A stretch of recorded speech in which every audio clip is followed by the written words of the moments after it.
तर आपण आता या निकालावर बोलू. कारण रायगड मधले निकाल ज्या पद्धतीनं शिवसेनेच्या बाजूला लागलेले आहेत त्याच्यामुळे कदाचित आता चर्चेची दारं ओपन झाली असतील. कारण आमच्या भरत शेठला एवढं कमी लेखण्याचा प्रयत्न केला गेला होता. आज भरत शेठला नॅपकिन का असतो हे पुन्हा एकदा विरोधकांना दाखवलंय. हे शहर विकास आघाडीचे होते.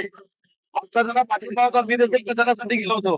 पण दुःख या गोष्टीचं आहे की आमच्या मित्र पक्षाला तिथं पराभव स्वीकारावा लागला. संदेश पारकर हे एका क्रांतिकारी आघाडीचे उमेदवार होते. तर आमच्या मित्र पक्षाचा पराभव झाला याचं नक्कीच दुःख आम्हाला आहे.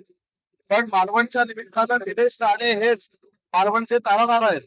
हे मतदारांनी सिद्ध करून दाखवले.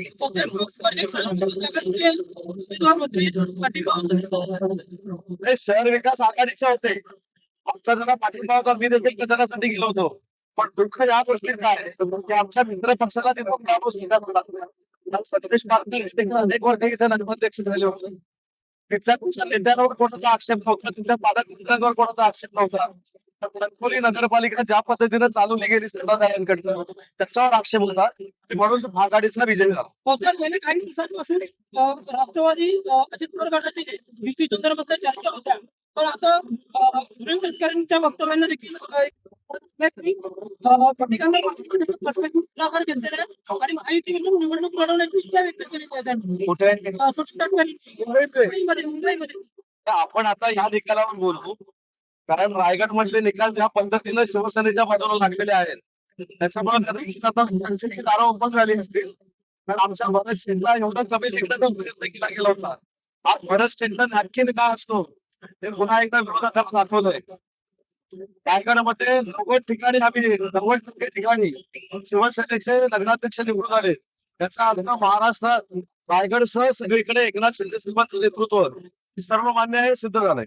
सर, नाशिकमधील नगर परिषदेमध्ये शिवसेनेची 25 वर्षांची सत्ता होती. कधी अजित पवारांच्या राष्ट्रवादीने उतरून वगैरे अजित पवारांच्या राष्ट्रवादीच्या प्रेरणा बालकवडे ह्या विजयी झालेल्या. असं एका ठिकाणी कुठेतरी होतं. आता कोकणात सगळीकडे 90% आम्ही जिंकलो, ते पराभूत झाले. इथं सुद्धा राष्ट्रवादी काँग्रेस पार्टीनं किती उमेदवार उभे केले होते? एका ठिकाणी त्यांना न्याय मिळाला. ठीक आहे, त्यांचं देखील मी अभिनंदन करतो. किती दिवस तिकडे राहतात ते पण मी बघतो. परंतु एका ठिकाणी पण नाही ना. ठीक आहे, एका ठिकाणी पण नाही. राष्ट्रवादी काँग्रेस पार्टीनं नगराध्यक्षासकट 12 फॉर्म आमच्याकडे भरले होते. एका ठिकाणी पण ते विजयी होऊ शकले नाही. त्यामुळे त्यांच्यावर मला बोलण्याचा अधिकार नाही. दुसरी महत्वाची गोष्ट अशी आहे की एखादी जागा त्यांनी जिंकली, महाविकास आघाडीने जिंकलेली आहे.